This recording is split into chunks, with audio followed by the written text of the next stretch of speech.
Receba, Senhor, as nossas ansiedades. Receba, Senhor, a nossa confiança declarada nestas poesias.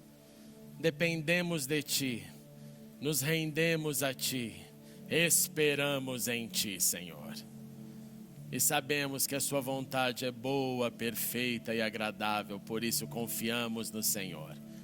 Continue conosco, Senhor, pois a Ti rendemos todo louvor e honra, e em Ti esperamos, em nome de Jesus. Amém e amém. Bom dia a todos, ainda em pé, meus irmãos, abra sua Bíblia comigo no livro de Atos, capítulo 17, verso 26. Somente um aviso, eu notei no boletim algumas atividades mencionadas na quarta e na quinta. Foi uma impressão errada. Na quarta-feira, obviamente, feriado. E na quinta-feira, onde está escrito lá bazar, não teremos o bazar nessa quinta. Geralmente, antes de feriado e depois de feriado, há uma queda bem significativa. Portanto, essa semana quinta não haverá bazar e todas as informações da quarta desconsidere devido ao feriado. Atos capítulo 17, 26 diz: de um só fez ele todos os povos, para que povoassem toda a terra, tendo determinados tempos anteriormente estabelecidos, e os lugares exatos em que deveriam habitar.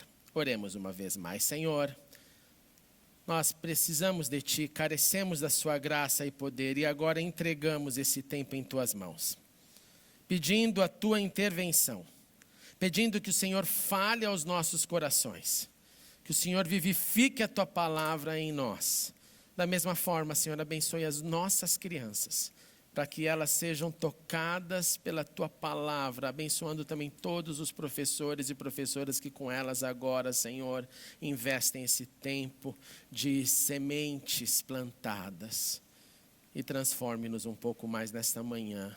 Esta é a nossa oração, em nome de Jesus. Amém e amém. Podem vos assentar, meus irmãos. O apóstolo Paulo estava em Atenas esperando pelos seus amigos, pelos companheiros dele de trabalho, outros 2 discípulos do Senhor e discípulos também de Paulo chamados Silas e Timóteo. Quando ele, de repente, percebe uma grande oportunidade de anunciar o Evangelho. Lá, em Atenas, no berço da democracia, do teatro, das artes, dos muitos deuses, da mitologia, na Atenas da imponente Acrópole, a cidade alta, elevada, visitada até hoje por gente de todo o planeta, estava o apóstolo. E lá a Bíblia nos diz que ele estava com uma profunda angústia, e a angústia era pelo fato não da imponência da cidade que choca os olhos com a sua arquitetura fantástica, mas ele ficou angustiado por perceber a quantidade de ídolos, a idolatria tremendamente presente na cidade. E esse sentimento de angústia direcionou Paulo a ir discutir na sinagoga. E é interessante que Lucas diz que ele foi discutir com judeus e com gregos tementes a Deus, o que nos mostra que naquele momento, lá em Atenas, judeus e gregos tementes a Deus, em outras palavras, gente que não era da descendência de Jacó, estavam ali para cultuar e para ouvir. Não só isso, Paulo da sinagoga para a praça principal conversava com todos. Ele atraía até filósofos que de um lado, uns prezavam a busca pela felicidade plena, outros que olhavam para a natureza e diziam que deveria contemplar a natureza, celebrar a autossuficiência, abafando os desejos. Em outras palavras, Paulo atraía todo tipo de gente com o seu discurso. Então, como ele era extremamente um ótimo, como diz aqui o texto, tagarela, e tagarela no grego significa catador de sementes. É impressionante isso, que esse termo na cultura grega não significava alguém que estava catando simplesmente sementes boas para plantar. mas alguém que era um desocupado. Assim eles estavam vendo Paulo. Obviamente, Paulo não era um desocupado, ele gastou todos os seus dias, depois de ter sido encontrado por Cristo, viajando, sofrendo, apanhando, naufrágio, torturas, prisões. Só alguém com muita sanidade espiritual consegue fazer o que Paulo fez. Mas eles chegam para Paulo e falam: Paulo, o burburinho na cidade está muito grande, imagine a beleza dessa cidade. Paulo, o que você está falando? Vem conversar com a gente. E levaram Paulo então para um outro lugar chamado Areópago. Areópago significa colina dos ares, e essa colina era dedicada ao deus grego do trovão e da guerra. E lá, aí está uma foto do Areópago, perguntaram para Paulo: Paulo, que história é essa que você está falando? O que você está anunciando? Você está nos falando sobre algumas ideias estranhas? Paulo, nós queremos saber o que esse negócio significa, porque a gente não entendeu ainda. Lucas diz que Atenas estava cheio de pessoas com muita curiosidade que adoravam uma fofoca. Lucas diz que todos os atenienses, que os estrangeiros que lá viviam, não cuidavam de outra coisa senão falar das últimas novidades. O que significa isso? Fofoca, estou ouvindo e falando. Qual é a nova? Qual é a novidade? E Paulo, então, nesse local, nesse Areópago, ele se levanta dizendo aquele discurso muito conhecido, mas conhecido somente na primeira parte. E a primeira parte ele diz: olha, eu vejo vocês, atenienses, que vocês são muito religiosos. Eu estava andando aqui pela cidade de vocês, percebo que vocês têm muitos altares, objetos de culto. Eu encontrei, inclusive, aqui, nesse panteão enorme, uma inscrição ao Deus desconhecido. Ora, atenienses, vocês adoram apesar de não conhecerem esse Deus desconhecido, mas é esse aí que eu anuncio. Esse Deus fez o mundo, esse Deus fez tudo o que há nos céus e na terra. Perceba, Paulo começa a dizer que esse Deus desconhecido é o Deus Criador. Esse Deus, ele não habita nos santuários feitos por mãos humanas. Paulo estava dizendo: olha, está vendo esse bando de templos que nós temos aqui? Esse Deus não tem nada a ver com isso. Esse Deus é aquele que não é servido por mãos de homens, como se ele necessitasse de algo. Não é um Deus que você banca a existência dele, porque esse Deus, aí Paulo põe mais um componente sobre a criação, ele fala: esse Deus que dá a todos o fôlego da vida. Não só isso, esse Deus é o que dá todas as coisas para todos. Então Paulo começa a fazer uma base muito séria, muito firme ali sobre a sua consciência do Deus Criador dos céus e da terra, do Deus que não está contido em estruturas. E aí ele joga essa bomba que nós lemos, que eu não sei se você prestou atenção no que você leu. A bomba que ele joga é quando ele diz: de um só, ele fez todos os povos. Você imagina dizer isso numa consciência greco-romana? De Zeus casou com não sei quem e teve um filho não sei quanto, e desse filho fez isso e fez aquilo, daquela união que a mitologia reparte. Deus, de um só, fez todos os povos para que povoassem toda a terra. Ele determinou, presta atenção, nos tempos anteriores, os lugares que esses deveriam habitar. Lucas usa aqui a palavra exatidão. Os lugares exatos que deveriam habitar. Deus fez isso para que os homens, Paulo continua, buscassem. Que talvez tateando, usando suas mãos, eles tentassem e pudessem encontrá-lo. Embora esse Deus não esteja longe.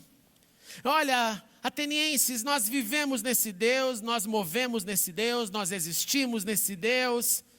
Inclusive tem alguns poetas entre vocês que dizem que nós somos descendências dele. Esses aí sim, eu acredito, outros não. Então, se nós somos descendência, nós temos que entender que a divindade dele não é uma escultura, não é uma obra, não é o altar, não é uma pedra, não é algo que o ser humano possa imaginar, criar e adorar. Ele não pode tornar esse Deus em um objeto que ele carregue como um amuleto. que era muito presente também nessa cultura. Eu vou e compro a divindade, ponho no bolso, como acontece ainda até os dias de hoje. É o mesmo Paulo que termina essa conversa e diz, olha, Deus não levou em conta essa nossa ignorância. Atenienses, fiquem tranquilos, Deus entende. Mas agora Ele ordena que em todo lugar, que todos se arrependam. Paulo, em um outro texto aos Romanos, escreveu assim, olha, não há distinção, todos pecaram, estão destituídos da glória de Deus. Todos, então, carecem. Os atenienses ouviram a pregação de Paulo, ouviram seus argumentos, e a Bíblia diz que muitos o seguiram, enquanto outros o rejeitaram. Muitos largaram tudo e foram, Paulo, queremos esse Deus. Outros saíram para zombar de Paulo. Com isso em mente, eu trago a atualidade que vivemos. Quarta-feira, dia 20 de novembro, nós celebraremos o Dia da Consciência Negra.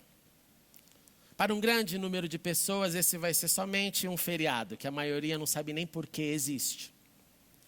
Mas essa celebração, ela invoca e denuncia um comportamento extremamente nocivo, mas presente na nossa sociedade, que é o racismo.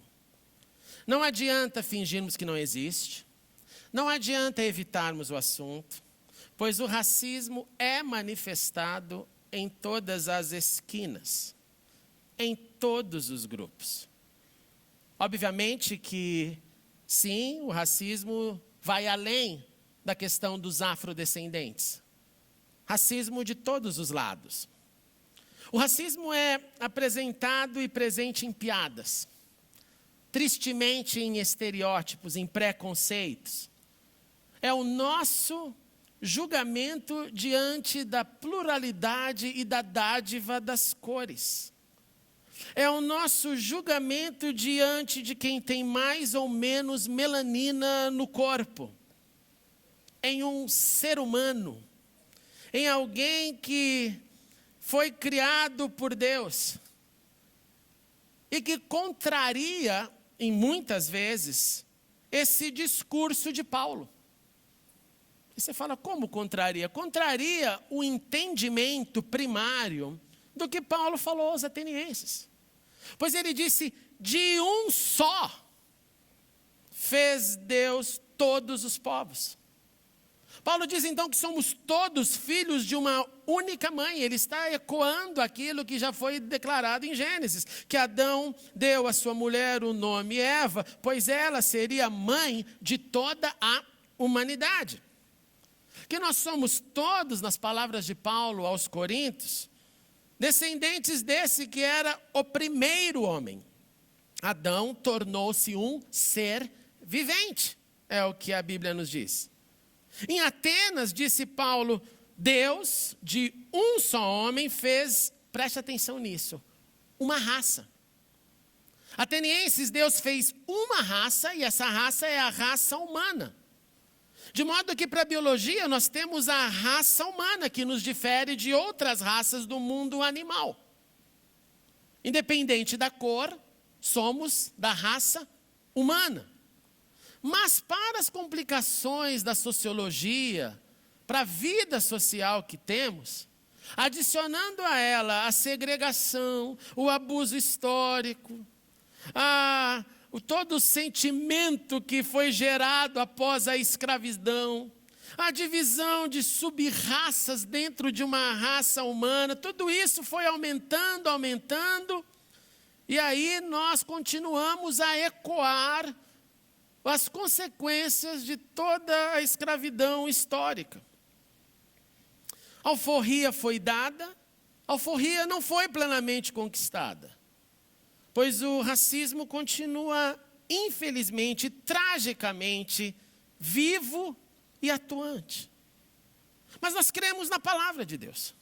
Nós cremos que existe lá no fim da Bíblia, no Apocalipse, uma visão linda, e essa visão fala de humanidade. Não fala de, para cor tal tem isso, para cor outra tem aquilo, não. fala aqui numa visão de João que ele vê um número, uma multidão de gente enorme, que não dava para contar, e ele coloca gente de todas as nações, de todas as tribos, povos e línguas, e que esses estavam em pé diante do trono do Cordeiro, com vestes da mesma cor. As vestes, sim, são todas de uma cor só, mas as pessoas da raça humana são de muitos lugares. E aqui eu tenho que fazer um adendo à poesia que nós cantamos. Porque tem uma música muito conhecida e que a gente gosta muito, os crentes velhos sabem ela de cor, que diz assim: de todas as povos e raças, muitos virão te louvar. Mas eu tenho uma crítica severa a essa música, apesar de eu gostar muito. Porque o texto no original, da onde essa música foi tirada, parece me indicar que é de todas as tribos, povos e línguas. Porque na Bíblia só tem uma raça. Dividir raça é dizer que uma raça é mais importante ou diferente da outra. Onde há diferença, todas as teorias que foram inventadas malignas disso. No texto do Apocalipse, me parece que a tradução mais adequada do grego é tribos, povos e línguas em pé. Mas a gente cantou isso. E a gente ficou com esse negócio meio que dentro da gente. Somos todos da raça humana. É por isso que não dá para a gente crer, como aqui ouvimos o professor Marcos Eberlin a semana passada, na evolução da raça humana. Porque na evolução da raça humana, cada um vem de um ancestral. E em cima disso, foram criados que então a raça branca vem de um ancestral melhor do que a raça negra. Enquanto a Bíblia, como você leu hoje comigo, diz que Deus de todos, de um fez todos. Todos de um mesmo, ele dá nome. Eu sei que muitos crentes, inclusive, chamam isso de lenda. Eu sei que muitos crentes chamam isso de história da carochinha. Eu sei que muitos crentes chamam isso de você não entende os desdobramentos da ciência. Eu não quero entender nesse nível que contraria a Bíblia. Você me perdoe. Você me perdoe, eu prefiro ficar com a Bíblia. Eu prefiro ficar com ela, cegamente com ela, como dizia o pastor Enes Tonini. Pastor emérito dessa igreja, ele diz assim: olha, se a Bíblia dissesse que foi Jonas que engoliu o peixe, eu acreditaria. Enquanto estão discutindo se o ser humano cabia dentro do peixe, podia ficar lá e falar: não, por quê? Porque isso é a base da nossa existência, o justo viverá pela fé. Você e eu gostando ou não.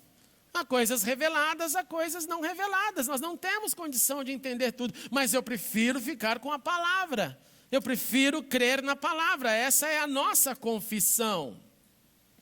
Mas a Bíblia alinhadamente diz: não, nós viemos de um só ancestral. Nós viemos de Adão e Eva. Então o que eu faço com essa compreensão? Diante da tragédia do racismo vivo. Primeiro, nós precisamos identificar em nós, olhar para dentro da nossa mente, dos nossos comportamentos, para a gente avaliar se não está lá enraizado alguma coisa que eu já nem percebo, porque é prática cultural, então eu não vejo mais, como citei, as desgraças das piadas. Nós precisamos perceber nessa avaliação se há um preconceito de cores, que contraria o que a Bíblia vai repetir, que a nossa missão maior é amar a Deus e amar ao próximo. O próximo, independente da sua cor. E se eu perceber essas construções racistas dentro de mim, eu preciso tirá-las. Eu preciso chamá-las pelo nome. Eu preciso dizer para mim mesmo: você é um racista, um safado. Eu preciso arrancá-las à luz de Deus que vê tudo. Eu preciso fugir dessas tragédias, dessas narrativas ridículas, malignas, e escrever uma narrativa que não contenha acepção de pessoas baseada na coloração da sua pele. Paulo disse, Lucas escreveu, de um só fez todos os povos, somos todos irmãos. Somos todos um povo. Mas a realidade é traduzida de maneira bem diferente. Segundo o mapa da violência de 2014, eu fico imaginando como ele está agora. Mas segundo o mapa da violência de 2014, o Brasil mata 30 mil jovens por ano. E dos 30 mil jovens por ano, 80% são negros. E há quem tenha coragem de dizer que não há racismo no Brasil? A maioria das pessoas retidas no sistema carcerário são negros. Mesmo para quem faz distinção entre negros e pardos. São esses que estão lá, reproduzindo aquilo que acontecia nos navios negreiros, que era gente em cima de gente por metro quadrado. Os navios continuam vivos dentro das nossas prisões. Vivíssimos, vivíssimos, ali, um em cima do outro. 93% das pessoas da área médica, os médicos, são brancos. Sobram só 7%. Mas 76% dos trabalhadores domésticos são negros. Porque é comum, às vezes, a gente ver essa distinção, até na hora de analisar alguém. O que é horrível. Como nação, nós temos uma imensa dívida, e essa dívida deve ser traduzida em acolhimento. Devem ser traduzidas, sim. Essa é a minha opinião, você pode divergir, eu jamais vou brigar com você por isso. Mas tem que ser traduzida, sim, em acolhimento em condições especiais.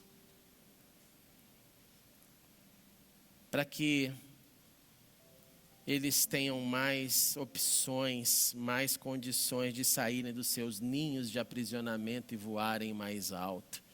Porque Deus criou a todos de um só. Deus não faz acepção de pessoas, quem faz somos nós. Como disse, o evolucionismo foi usado para promover essas categorias raciais. Vários ancestrais, várias pessoas. Mas eu prefiro acreditar na Bíblia. É por isso que somos uma igreja protestante, uma igreja batista que declara que o homem foi criado à imagem e semelhança de Deus, que o seu corpo foi criado do pó da terra, e ao pó da terra ele há de voltar. A nossa confissão batista diz que o nosso espírito procede de Deus e para ele retornará. Que o Criador ordenou ao homem domine, desenvolva, guarde a obra e que nós, todos da raça humana, fomos criados para glorificar a Deus. Glorificar a Deus. E aí, para terminar, algumas perguntas. Mas pastor, infelizmente eu escuto isso. Mas tem negro na Bíblia, pastor? Eu acho que a gente devia inverter a pergunta dizendo assim, será que tem branco na Bíblia? Porque para quem analisar com bastante cautela, vai perceber desde o início que é mais falado em povos negros do que povos brancos. Esses foram os filhos de Cam, Cush, Mitzraim, Fut e Canaã, Gênesis 10, 6. Cush foi filho de Cam, neto de Noé. Os cuxitas formaram as populações do Sudão, Quênia e Somália. Alguém lembra de onde é esse continente? Os filhos de Noé parecem ter carregado essa riqueza genética das cores do Deus que pinta de acordo com como ele quer. Moisés, interessante, casou-se em algum momento com uma mulher cuxita, se você preferir, etíope. Abraão teve seu primeiro filho, Ismael, com uma mulher egípcia, lembra? Do continente africano, não esqueço. José, do Egito, casou-se com Asenat. E teve 2 filhos que entraram nas tribos de Israel, chamados Manassés e Efraim, africana. No Novo Testamento, quando começam os dons do Espírito mover a igreja, na igreja de Antioquia havia profetas e mestres. Barnabé, conhecido por nós, e um não tão conhecido, mas o seu nome era Simeão, o que mostra que ele era um judeu, provavelmente, Simeão. Mas ele era chamado de negro. Por quê? Porque ele era branco. Simeão chamado Níger. Níger, palavra para negro. Mas tinha mais um também que era da capital da Líbia, Cirene, o seu nome era Lúcio. E ele estava entre os profetas e mestres que ouviram de Deus. Deus falaram, olha, separa eu, Paulo e Barnabé, que hora desses caras irem embora. Já está muito na zona de conforto aqui em Antioquia, tem que mandar eles embora. Tem mais gente para ser ganha em outros lugares. Profetas e mestres, independente das suas cores. Na Bíblia, a raça humana é representada em diferentes localidades, sem distinções baseadas na cor de pessoas. Não há maldição ao da outra cor. Você já ouviu essa desgraça? Denuncie. Porque quem leu, não lê com olhos da sanidade, nem da história, nem da exegese, nem da hermenêutica. Lê porque quer ouvir o que tem no coração, que é racismo. Reveja o seu coração, reveja a sua linguagem, reveja o seu preconceito. Em nome de Jesus, tenha uma outra atitude para o próximo, independente de sua cor. Mais que isso, sejamos um povo que clama por justiça, influenciando a todos a não propagar esta malignidade presente na humanidade, que é o racismo. Pois perante Deus nós somos todos humanos, todos pecadores, todos carentes da graça de Deus, e Ele morreu por todos, salvou a todos, resgata a todos. E eu termino com algumas palavras do reverendo Martin Luther King, no conhecido discurso I Have a Dream. Eu tenho um sonho que um dia nas colinas vermelhas da Geórgia, os filhos dos descendentes de escravos e os filhos dos descendentes dos donos de escravos poderão se sentar junto à mesa da fraternidade. Eu tenho um sonho que um dia, até mesmo no estado do Mississippi, um estado que transpira com o calor da injustiça, que transpira com o calor da opressão, seja transformado em um oásis da liberdade e da justiça. Eu tenho um sonho que minhas 4 pequenas crianças vão um dia viver em uma nação onde elas não serão julgadas pela cor da pele, mas pelo conteúdo de seu caráter. Eu tenho um sonho hoje. No final desse discurso ele termina, e quando isso acontecer, quando nos permitirmos o sino da liberdade soar, quando nos deixarmos ele soar em toda moradia, em todo vilarejo, em todo estado, em toda cidade, nós poderemos acelerar aquele dia quando todas as crianças de Deus, homens, pretos e brancos, judeus e gentios, protestantes e católicos, poderão unir mãos e cantar nas palavras do Vero Spiritual, que é um modelo da música, livre, afinal, agradeço ao Deus Todo-Poderoso, nós somos livres, afinal. No dia 4 de abril de 1968, às 18 horas, o reverendo Martin Luther King, um reverendo batista, prêmio Nobel da Paz, estava na varanda do seu quarto quando ele tomou um tiro. Esse tiro acertou o seu rosto. Ele ficou inconsciente e 1 hora mais tarde a sua morte foi confirmada. O sonho de harmonia, de paz entre seres humanos, da raça humana, independente da sua cor, ainda precisa ser vivido plenamente em nós. Que Deus nos use com gestos, não só com palavras, nesta problemática circunstância.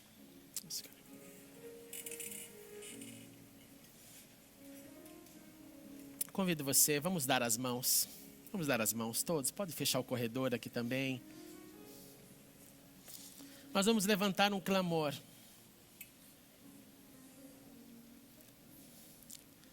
É um clamor pedindo, Senhor, usa-nos como emissários da paz no conflito maligno do racismo. Transforme visões equivocadas. Use-nos para ser sal e luz também nesta área. Vamos orar. Senhor, Deus de todos, Deus criador de todos, Deus que de um só fez todos e colocou nas diversas regiões do globo, como diz Paulo. Nós te rogamos, Senhor, diante de toda a injustiça que vemos, que vivemos e que perpetuamos, pedimos a tua misericórdia para que, Senhor, o Senhor arranque dos lábios da humanidade, Senhor, a acepção de pessoas, a diferenciação baseado, como disse, Senhor, na quantidade de melanina de um corpo. Deus, use-nos com teu poder para lutarmos contra este mal vivo, presente, mal que deprime tanta gente, que sufoca tantos, que mantém aprisionados, Senhor, tantas e tantas pessoas, Deus.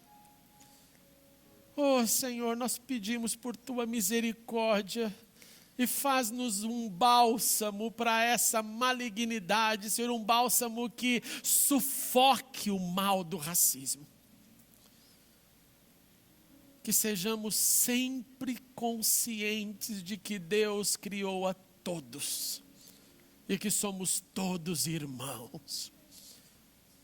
Em nome de Jesus, Senhor, que todo pensamento colocado culturalmente, tudo aquilo que hoje aceitamos como normalidade que nunca foi, que não subsista na nossa vida, no nosso pensamento, nem nenhuma piada, em nada, Senhor, em nome de Jesus, mas que possamos olhar para o próximo como mais um ser humano, criado à imagem e semelhança de Deus, feito para o louvor da sua glória.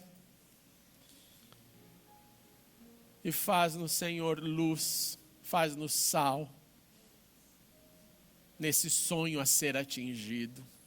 Sonho que um dia diante de ti celebraremos. Povos, tribos e línguas, todos juntos diante do Cordeiro. Nós oramos pelos que sofrem, Senhor, os que são recipientes e objetos do racismo. Fortaleça-os com o teu amor, fortaleça-os com a tua graça, fortaleça-os com a tua força. E que possamos ser, Senhor, também acolhedores para os que sofrem e já sofreram e que carregam mágoas, às vezes tão internalizadas, Senhor, que o seu Espírito cure também esse teu povo. É o que nós te suplicamos. É em nome de Jesus. Amém e amém. Antes de você se assentar, abrace seu irmão e diga assim: somos todos da raça humana, um só povo, um só povo. Aleluia.